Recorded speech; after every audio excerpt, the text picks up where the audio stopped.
الحلقة دي هتزعل مني ناس كتير قوي.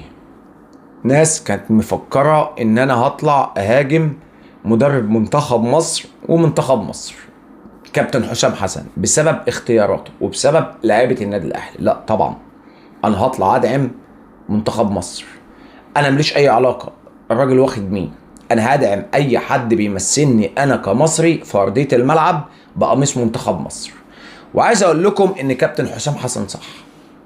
انت يا عم الزملكاوي، انت يا عم الزملكاوي منك ليه يلي مستنيني مثلا اطلع اهاجم مدرب منتخب مصر واقلل من منتخب مصر بسبب لعيبه الاهلي؟ لا والله، والله العظيم شابوه لمدرب منتخب مصر وشابوه لعيبه الاهلي.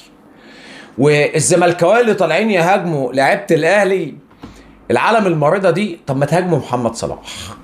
انت بتهاجم لعيبه الاهلي عشان خسرنا من البرازيل. ما بقولكش البراجيل، بقولك منتخب البرازيل. لا بقول السنغال ولا جزائر ولا مغرب ولا كوت ديفوار ولا كينيا ولا غينا ولا اثيوبيا ولا منتخب افريقيا حتى. بقولك البرازيل. بتهاجم منتخب مصر وشمتان في كابتن حسام حسن عشان خسر من البرازيل 2-1 بعد اداء مقنع، بعد ما انا وانت اقتنعنا ان الراجل ده بدأ يعيد شخصية وهيبة منتخب مصر من جديد. عايز تطلع تهاجمه؟ طب صلوا على النبي يا جماعة وقولوا عليه الصلاة والسلام واعمل لايك واعمل شير وصباحكم ورد، عشان الحلقة دي مهمة قوي، مهمة وهنقول فيها حق الله. واللي يزعل ينزل البحر يشرب من البحر لما يشبع، ولو جدع فضيه. اعلام الزمالك بقى قبل لقاء منتخب مصر والبرازيل قال لك منتخب الاهلي هيواجه منتخب البرازيل. كل ده ليه؟ عشان الراجل ما اخدش بعض لعيبه من نادي الزمالك وما اخدش مصطفى محمد واكتريه اللعيبه اللي بتمثل منتخب مصر من النادي الاهلي. على مر التاريخ اصلا منتخب مصر اكتريه لعيبته من النادي الاهلي. منتخب مصر في عز قوته وفي عز مجده وفي عز انجازاته وبطولاته وتاريخه مع كابتن حسن شحاتة كان في تسع لعيبه اساسيين في ارضيه الملعب من النادي الاهلي. 9 وعدهم لك. انا اقول لك حارس مرمى كان عصام الحضري، قدام منه ابراهيم سعيد او شادي محمد او وائل جمعه. كان باك شمال كابتن سيد معوض. كان عندك جناح يمين محمد بركات. كان عندك في وسط الملعب شوقي وابو تريكه. كان عندك راس حربة عماد متعب. كان عندك لعيبه الاهلي هي اللي بتمثل منتخب مصر، عشان بس ما كانش فيه ميديا، ما كانش فيه الفتنه ديت. دلوقتي قلبينها اهلي وزمالك، والزملكاويه كانوا بيشجعوا البرازيل ونفسهم البرازيل تكسب مصر 6 ولا 7 عشان يشمتوا في حسام حسن ويقعدوا يقولوا اهو لعيبه الاهلي هي سبب هزيمه منتخب مصر او فضيحه هزيمه منتخب مصر من البرازيل. يا ابني يا حبيبي افهم، اي 11 لاعب لابسين قميص منتخب مصر اعرف ان الناس دي تستحق منك الدعم، لان هم بيمثلوك، ما لهمش اي علاقه لا باهلي وزمالك. وعلى مر التاريخ قوه منتخب مصر دايما بتيجي من النادي الاهلي. الزملكاويه اللي طالعين بيهاجموا حسام حسن وبيقللوا من ادائه امام البرازيل، طب ما تهاجموا محمد صلاح بدل ما طالعين تهاجموا لعيبه الاهلي وحسام حسن اللي اعاد هيبه وشخصيه منتخب مصر. والله اعادها من جديد وخلى انشيلوتي تتجنن امبارح ما شاء الله على منتخب مصر، وبيثبت ان هو صح بسبب اختياره لمصطفى زيكو. هو اللي خلانا نكسب روسيا وهو اللي سجل هدف امبارح امام البرازيل. ولكن يا اللي انت طالع تنتقد لعيبه الاهلي وتقول لعيبه الاهلي هي سبب خساره المنتخب، ما تهاجم محمد صلاح. تقدر تقدر يالا انت كاعلامي تقدر؟ والله ما تقدر. عليها النعمه تاخد، يعني مش عايز اقول لك تاخد بيها على وشك، ما تقدرش. والناس اللي بتقول لك ان لعيبه الاهلي هي سبب هزيمه منتخب مصر، اصل مهند لاشين اهلاوي وفتوح اهلاوي وفتوح الزملكاوي اهو سبب من اسباب ان احنا نستقبل. ومهند لاشين يعني كل دقيقه وكل لحظه لعيبه الاهلي بتمثل فيها منتخب مصر مع حسام حسن بيثبتوا ان هو صح. بيكبروه، بيبقوا قد المسؤوليه، بيبقوا قد الثقه اللي الراجل اداها لهم. يا رجاله انا ثقت فيكم ومش عاوز حد يعدل عليا، مش عاوز حد يشمت فيا. لعيبه الاهلي بكل جراءه احنا يا باشا خدامين لمنتخب مصر، احنا قدها وقدود، احنا قد قميص منتخب مصر. شوف بقى اللعيبه مالكش دعوه بينا. مصطفى شوبير ربنا يحميك يا ابني. يعني سؤال للزملكاويه اللي زعلانين ان حسام حسن اخد مصطفى شوبير، طيب يعني انت شايف مين افضل من مصطفى شوبير؟ عواد؟ طب صبحي؟ طب لو عواد او صبحي امبارح هما اللي كانوا مثلا بيمثلونا مع منتخب مصر وحد فيهم هو كان حارس منتخب مصر، كنا نستقبل كام؟ حد يقدر يجاوبني؟ طبعا كل واحد هيبلع لسانه جوه بقه وهيعمل فيها لا ارى لا اسمع لا اتكلم على السؤال ده. انا هنا بسأل سؤال، لو محمد عواد او محمد صبحي اللي هم اصلا ما بيلعبوش مع الزمالك، ما بيلعبش الا جدي مهدي سليمان، لو هم مثلا كانوا واقفين جول مثلا لمنتخب مصر او اي حد فيهم هو اللي كان بيحمي شباك منتخب مصر، كنا هنستقبل كام يا جدعان؟ أليسون بكير حارس منتخب البرازيل راح لمصطفى شوبير وبدل معاه القميص.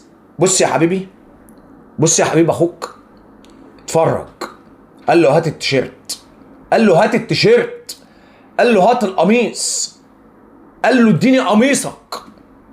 قال له الراجل عشان بس ما حدش يفكر ان مصطفى شوبير هو اللي راح لأليسون بكير، الراجل اداله القميص اهو وقال لمصطفى شوبير انا عاوز قميصك. مين اللي اكبر أليسون بكير ان هو يروح يديله قميصه ويقول له هات قميصك؟ هو مصطفى شوبير هو اللي اجبره ان هو يحترمه. ليه؟ لانه حارس ما شاء الله، حارس عملاق، حارس شاطر، حارس موهوب، حارس ظهر بشكل ممتاز، ظهر بشكل رجولي، ظهر بشكل مرعب. ده كأنه حارس بيلعب في الدوري الانجليزي لأكبر أندية أوروبا مش للنادي الأهلي. أهو حارس منتخب مصر اللي حسام حسن الوحش اختاره. أليسون بكير راح بنفسه قلع قميصه وقال له اتفضل لو سمحت اديني قميصك اهو.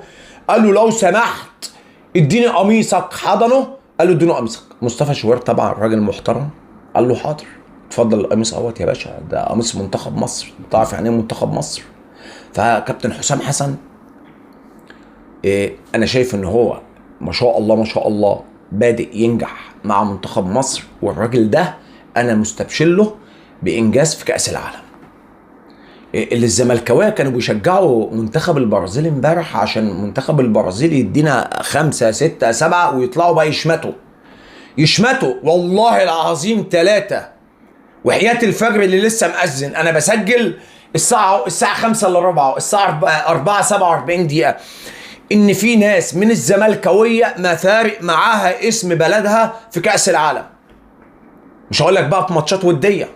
البرازيل كنت بلعب البرازيل وخسرت منها 2-1 بأداء مقنع وأداء ما شاء الله كويس، ولعبت كانت فايقة ولعبت كانت بتتحرك كويس. كان في بعض الأخطاء كان في خلتنا استقبل كابتن أحمد فتوح الله يبارك له، كابتن مهند لاشين الله يبارك له، ولكن لعبة الأهلي أنا شايف إنها كويسة. ده أقل لاعب في الأهلي كان أفضل من صلاح. إيه رأيك بقى؟ الجماعة الزملكاوية طالعين بيتمنوا هزيمة منتخب بلدهم عشان يشمتهم في حسام حسن ولاعيبه الاهلي. ايه يا جماعه الحرقان ده؟ ايه الحقد والغل اللي انتوا هتموتوا بيه ده؟ انت يا ابني اتولدت بحقد وغل جوه منك اسمه النادي الاهلي وهتموت بيه. انت مش زملكاوي، انت راجل كاره للنادي الاهلي. يعني لو الزمالك ده قفل من بكره هتبقى راجل مشجع لاي نادي بينافس النادي الاهلي على البطولات المحليه والقاريه. هتبقى بص، لو مثلا قلنا سيراميكا بتنافس الاهلي هتبقى مشجع لسيراميكا صرف، وكأنك مولود بتشجع سيراميكا وابوك وجدك كانوا بيشجعوا سيراميكا، كأنك بلاطة. والله العظيم هتقول انا من صغري بلاطة، عشان كده انا بعشق نادي سيراميكا. انا مولود بحب البلاط والسيراميك. والله يا جماعة هو مشكلتهم مع لعيبة الاهلي. حتى مصطفى زيكو لما جه كابتن حسام حسن اختاره عدلوا عليه، هو اللي خلانا نكسب روسيا وهو اللي سجل لنا هدف في البرازيل. والله مصطفى محمد ما كان بيعملها، والله والله انك انت يا مصطفى يا محمد ما كنت بتعملها، ولا كنت تقدر تعمل اللي مصطفى زيكو عمله. مدير فني ليه وجهة نظر، انا اشتغل وبعد كده حاسبنا على انتاجي، ما تتدخلش في شؤم. ما هو بصوا يا جماعه، ما انا عايز اقول لكم على حاجه برضه يا جماعه ونقول حق الله. الاعلام الزملكاوي ومسؤولين الزمالك اتعودوا ان اتحاد الكوره يتدخل ويسوق اي مدير فني يجي يمسك منتخب مصر، يغصب عليه ياخد ده وما ياخدش ده، ولازم تاخد لعيبه من لعيبه الزمالك. والله هذا حصل، والله هذا حصل، واكتر من مدير فني طلع اتكلم في النقطه دي بعد ما ساب منتخب مصر وقال لك اصل اتحاد الكوره بيتدخل وبيطلب مني اخد ناس انا مش عايزها، اللي هي لعيبه الزمالك.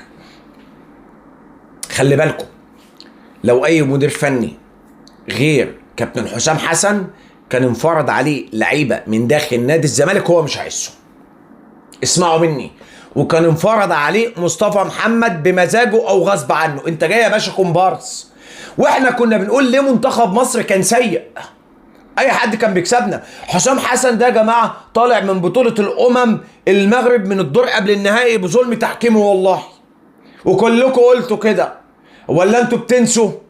مش كله قال منتخب مصر انظلم امام السنغال، وهدف السنغال بتاع ساديو ماني او الهدف اللي كان فيه تدخل من ساديو ماني، كان الكره دي كان مشكوك فيها، ومش كلنا اقرينا واعترفنا ان زيزو كان ليه ركله جزاء في الثواني الاخيره او الدقائق الاخيره من نهايه اللقاء. طيب يعني انا اتظلمت، انا طالع من البطوله بفعل فعل، والله لو كان فيها عداله تحكيميه لكنا خدنا البطوله دي. لا والله يا جماعه، ما حدش يقول لي منتخب المغرب بيخاف مننا، بيخاف مننا. ما انا مطلعه 2017 بره البطوله، وفي البطوله العربيه انا طلعته في 2021 احمد رفعت الله يرحمه. يعني احنا مطلعين منتخب المغرب البطوله اللي كان بيلعب فيها احمد رفعت الله يرحمه.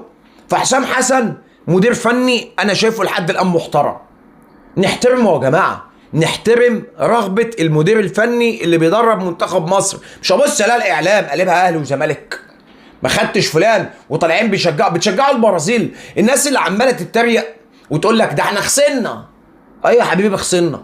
انت مفكر نفسك هتكسب البرازيل ولا ايه؟ هو انت عايز تجيب لعيبه منتخب مصر، بعد احترامي بقى لاي حد، للعيبه البرازيل؟ انت عاوز تجيب لعيبه منتخب مصر اللعيبه المحليه للعيبه منتخب البرازيل اللي بتلعب في اقوى دوريات العالم؟ طب والله العظيم ما شاء الله على الاداء اللي حصل من منتخب مصر، وخاصه الشوط الثاني امام البرازيل. يا جدع شوف المعلق كان بيقول ايه على مصر وعلى لعيبه الاهلي وعلى مصطفى شوبير. قال ده مش مصطفى شوبير، ده احمد ومصطفى شوبير، الواد وابوه واقفين كحارس لمنتخب مصر. ما شاء الله. افرح يا جدع بمنتخبك، افرح بمنتخب بلدك. بص الناحيه التانيه على الجزائر، بيدعموا منتخب بلدهم. مفيش حاجه اسمها الاتحاد عاصمه ولا بوليسداد ولا شبيب القبائل ولا مولوديه الجزائر ولا وفاق سطيف. بص على منتخب المغرب، مفيش حاجه اسمها وداد ولا رجاء ولا لاعب بيلعب في نادي كذا ولا ليه مش عارف مين ما لعبش ولا الكلام ده، ولا فين بوفال ولا فين مش عارف النصيري وليه ما بيلعبش. مفيش الكلام ده حبيبي. في منتخب فيه مدير فني اسمه وليد الركراكي، الكل يحترم رغبته واختياراته. انما احنا عندنا سيد احمد محدش بيحترم حد. ليه؟ اصل اتحاد الكوره عود الناس على كده. بالتليفون يا كروش خد مش عارف مين ومين، يا كابتن ايهاب يا جلال الله يرحمه خد مش عارف مين ومين. اول مره يجي لهم مدير فني عنده شخصيه، كابتن حسام حسن، وما بيتكسفش ما بيخافش، بيطلع يتكلم وبيطلع يفضح ووفروا لنا كذا وكذا وكذا. اما وفروش بيفضح الدنيا، حقه. وعلى فكره حسام حسن ممكن يقعد محمد صلاح وحقه، محدش يقدر يتكلم. ليه؟ انت ما بتدينيش. مدير فني عنده شخصيه، الافضل ينزل يلعب، اللي هيفيدني ويفيد المنتخب المصري اتفضل. مش ما خدتش ليه مش عارف مين، فين محمد شحاته وما بتلعبش مش عارف مين، وما خدتش مش عارف ناصر ماهر ليه، ومش عارف ما خدتش مين وما بتلعب. مفيش الكلام ده يا ابني. لعيبه الاهلي ما شاء الله عليها، دايما منتخب مصر ما بيقواش الا بلعيبه الاهلي. منتخب مصر دايما ما بيكونش قوي الا لما يكون فيه عناصر كتيره من لعيبه الاهلي، وده على مر التاريخ. احنا يا جماعه هنغير التاريخ ولا هنزيف في التاريخ ولا هنبدل التاريخ؟ ما هو على مر التاريخ منتخب مصر في عز مجده وبطولاته كان بيمثله 9 لعيبه من الاهلي. وكان مين المدير الفني ساعتها؟ كابتن حسن شحاته الزملكاوي، اسطوره زملكاويه، كان بيقعد بعض اللعيبه الزملكاويه ويلاعب لعيبه الاهلي، وكان بيبدا بلعيبه الاهلي، كان بينزل بالتشكيله الاساسيه 9 اساسيين من الاهلي، وكان يحط لك في نص الملعب يا اما حسني عبد ربه ومحمد زيدان، يا اما محمد زيدان مثلا كان بيقعد احتياطي لعماد متعب، والله زي ما بقول لكم كده. وكان بينزل كابتن هاني سعيد، وبينزل معاه اللهم صل على النبي اي حد من لعيبه الزمالك، عمرو زكي مثلا. ايوه كنت تلاقي التشكيله الاساسيه 9 اساسيين من لعيبه الاهلي او 8، او كان بيعمل تبديلاته، بس المهم ان انت تلاقي من 7 ل9 اساسيين في ارضيه الملعب من لعيبه الاهلي مع منتخب مصر. ولكن انا اللي حزني ان انا الاقي اعلام الزمالك كانوا بيشجعوا، ولا الزملكاويه بيشجعوا البرازيل، بتشجعوا البرازيل. منتخب مصر اللي خسر 2-1 بالعافيه من البرازيل، اللي بيدربهم انشيلوتي، افضل مدير فني في العالم، من افضل المدربين في العالم، اللي كان بياخد بالثلاثه دوري ابطال اوروبا مع ريال مدريد، طالعين شمتانين برازيل. والله العظيم 3 يا جماعه، ده اعلام الزمالك ودول الزملكاويه. وعاوز تنجح في اي حاجه في الرياضه المصريه ابعد الزملكاويه. عايز اتحاد الكره ينجح ابعد عنه اي مسؤول زملكاوي. اوعى تمسك اي مسؤول زملكاوي منصب في الرياضه المصريه، والله العظيم هننجح. طول ما الزملكاويه ماسكين مناصب في الكره المصريه عمرنا ما هننجح ابدا. وشابوه الكابتن حسام حسن، وانا في ظهر منتخب مصر ولاعيبه الاهلي قلبا وقالبا عشان هم بيمثلوا منتخب مصر. طبعا اعزائي المتابع انا وصلت لنهايه حلقتي، اتمنى ان انا اعمل لايك وشير، والسلام في الحلقه دي، اشوفكم على خير، والسلام عليكم ورحمه الله وبركاته.